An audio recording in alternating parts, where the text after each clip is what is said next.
This is a Sports Catastrophe production. Hey there, Heather Ho there. It's Jeff Cutter Diamond welcoming you to another Sports Catastrophe Birthday Boy. And the birthday boy for today, July the 18th, is a man who's now 84 years old. He is actually an executive with Major League Baseball since 2020, being a special assistant to the Commissioner of Baseball, that being Rob Manfred. Anyway, he was former player, manager, and color commentator or TV. He was the chief baseball officer from 2011 to 2020. He's fifth in in all baseball history with 2,326 wins as a manager. He actually put up over 2,300 hits as a player, and it's the only major leaguer ever to have 2,000 hits as a player and 2,000 wins as a manager. He was the star manager for the New York Yankees in the 90s when they were back from the dead, as it seemed. He played for many years. He was a color commentator for TV for 5 years before becoming a manager. He had a lot of great success as a player. His name is Joe Torre. Joe Torre was born July 18, 1940 in Brooklyn to Italian immigrants.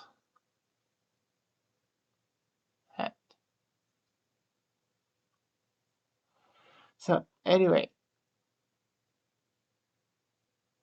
he became a catcher for American baseball. He was signed by the Braves, the Milwaukee Braves, as an amateur free agent in 1959 because Frank Torre was playing for the 59 Braves at that time.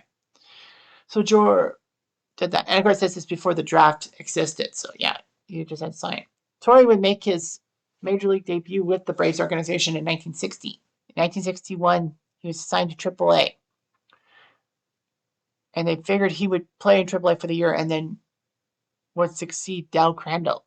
Unfortunately, Crandall injured himself, and Torre was brought to the major leagues with only 1 year of minor league experience. But somehow, in some way, he rose to the occasion. 21 doubles and 10 home runs in his rookie campaign, finishing second in Rookie of the Year voting to Billy Williams.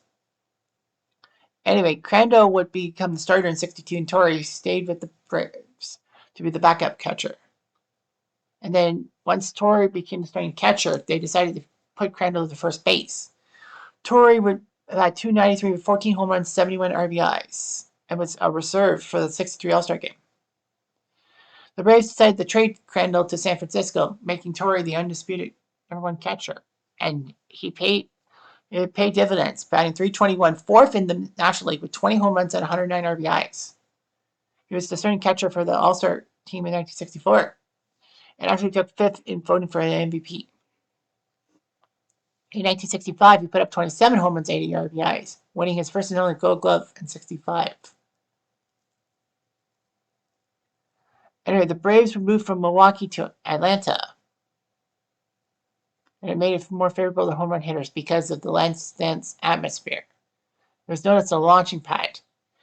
And Fulton in Atlanta County Stadium's first home run, none other by Joe Torre himself, putting up 36 home runs for the season with 101 RBIs.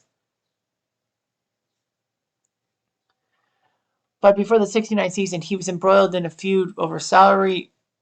So Atlanta says goodbye to bad rubbish, traded him to St. Louis for Orlando Cepeda, which was a huge move that the Cardinals would get rid of Cepeda, who is recently deceased. The Cardinals had Tim McCarver as their starting catcher, recently deceased as well. So Joe Torre was moved to first base to replace Cepeda after he was traded to Atlanta. He would bat .289 with 18 home runs and 101 RBIs. Pretty good. The Cardinals had so much faith in Torre, they traded McCarver to Philly alongside Curt Flood for Cookie Rojas. Dick Allen would be the Cardinals' first baseman, and Torre would split time between third base and catching. Of course, he would split catching's job with Ted Simmons.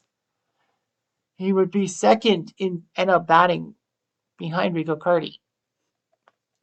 Simmons would be the full-time catcher for 1971, meaning Torre could play third base.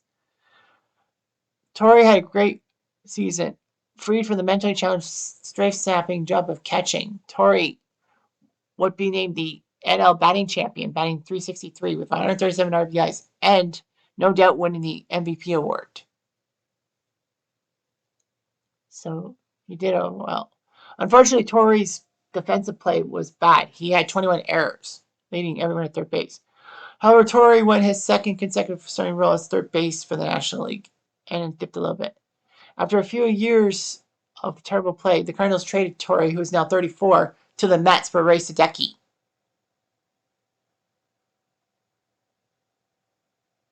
So, anyway, he would rebound after a terrible 75 season with a 306 batting average in 1976.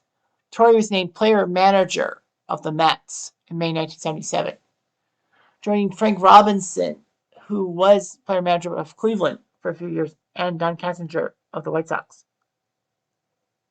He decided to retire at age 37. He served 18 days as a player manager, but decided not to be a manager anymore. A player, and basically made him of a manager. So he was the Mets manager from 77 to 81, just couldn't do it. And that's when the Mets were torn apart with the trades of Dave Kingman and Tom Seaver away because of money and the influence of one Dick Young fucker. But anyway, the Mets slumped and all that. He couldn't get them to a high end. With the Mets, he had no winning seasons whatsoever and was canned at the end of the 81 season. So Torre went to Atlanta to become manager, replacing Bobby Cox, who ended his first stint with the Braves by being hired to manage the Blue Jays. However, right out of the gate, Atlanta looked good. They won 13 straight to open the season, tied for first with the 87 Brewers and 2023 Rays. Atlanta would put up 89 wins, win the National League West, and thought they would be okay and all that. The Braves actually had a lead in Game 1 of the NLCS against Torre's former club as a player, the Cardinals. But that game was actually wiped out because of rain, and it was not an official game. So St. Louis won the restaged Game 1 and won the series. Regardless, Joe Torre was named AP Manager of the Year. The Braves would put up 88 wins in 83. And then after an 81 season in 84, he was canned. After working in TV for 5 years, he became the Cardinals manager once Whitey Herzog accepted a job at Yale. So Torre would be the manager of the Cardinals. He was 3 games below 500 in his time with the Cardinals, 90 to 95. He did pretty good, making sure 3 of the 4 full seasons he spent with the team was winning records. Torre was canned in June of 95. So he was off and running and all that. He actually watched in horror as the New York Yankees would lose to the Seattle Mariners in Game 5, in which Buck Showalter did terrible by leaving David Cone in the game a little too long. Little did we know that Joe Torre will now become Yankees manager. And so that's what he did. Cardinals got rid of him, and now the Yankees picked him up. Torre would put up 12 years as the Yankees manager with 1,942 regular season games managed with 1,173 wins. Every one of his 12 years as manager, they made the postseason, winning 6 AL pennants and 4 World Series.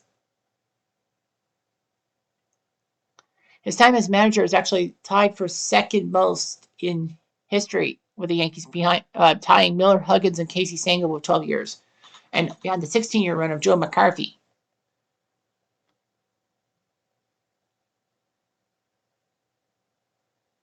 A lot of people were not sure what the Yankees were thinking by hiring his manager because, after all, he hadn't won a playoff game in 14 years as a manager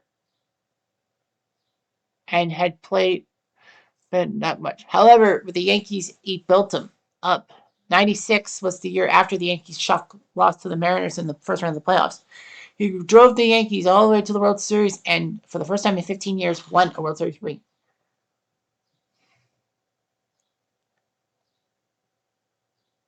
It was just amazing what Torre could do and all that. 97, they lost to Cleveland in the ALDS. 98, they put up 125 wins, regular season and playoffs combined, and won themselves the best team in baseball by far by winning the World Series. 99, they won the World Series.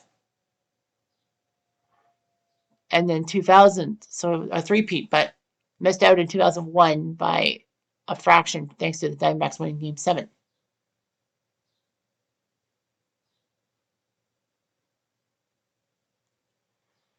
So Torre did his job with greatness.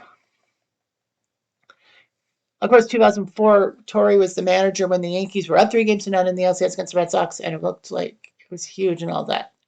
But Boston, thanks to Dave Roberts' steal, which was strange how one steal could lead the Red Sox on a momentum swing that got them 4 straight wins and the World Series title to boot. He looked pretty good and all that till 2007. If the Yankees did not defeat the Indians in the division series, Steinbrenner said he would can Torre. But unfortunately, Cleveland beat them, so you know what the rule is. Although the Yankees did meet with Torre and offered him a 1-year contract with a $5 million base pay and would get bonuses for winning the ALDS, ALCS, and the World Series. It looked pretty good and all that.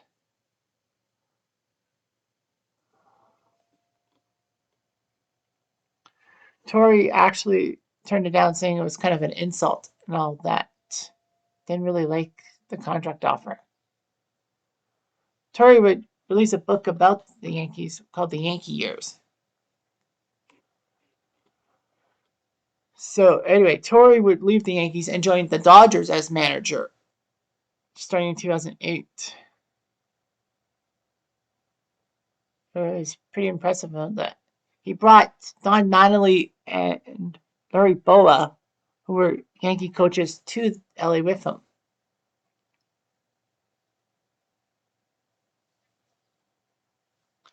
So anyway,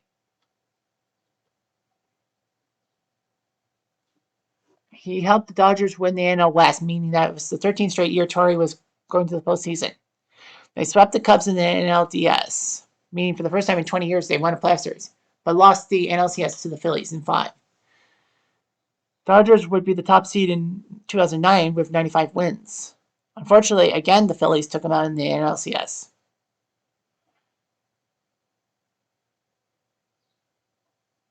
Torre said after 2010 he would actually be stepping down as Dodgers manager and all that. That was the last game he managed, was 2010. So anyway, he did what he could. Torre actually accepted a position in 2011, assisting Major League Commissioner Bud Selig as the new executive VP for baseball operations. He would be the primary liaison for baseball and on-field activities between the office of the commissioner and the general managers, field managers of all 30 clubs. He would oversee Major League operations, on-field operations, discipline, and umpiring, too.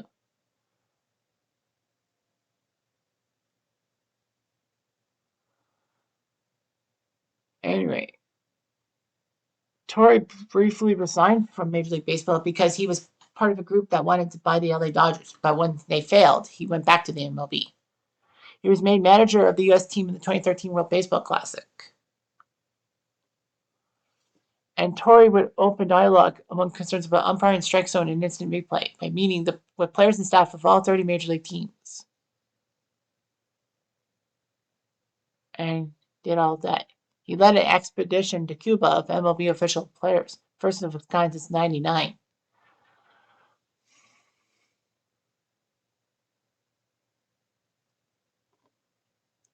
So anyway, Torre was great.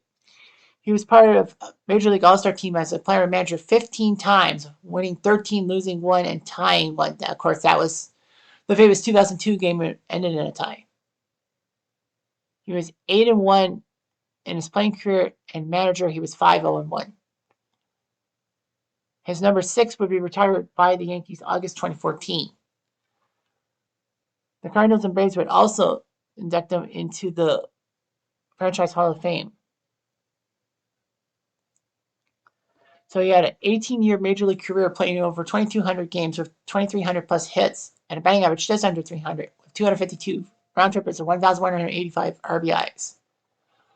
Amazing how he could do it. 9-time All-Star, MVP, batting title, and an RBI crown. he was pretty good. And being a manager, he was pretty good too. I know that the years between 1977 and 95 were not kind to him, with only one postseason appearance. Of course, he took 6 years off due to broadcast. But it was amazing how he lifted the Yankees back from the dead, if you will. And, he put his past behind him. Like, how bad he was for the Mets, Braves, and Cardinals. Everyone was like, Torre's going to ruin the Yankees.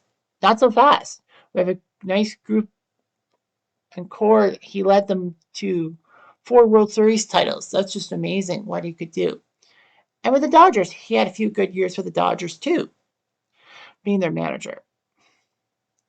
So, like, the dude is killer diller. I mean, like, he was a good player and a hell of a manager, if you ask me. So, anyway, he knew what he could do and all that.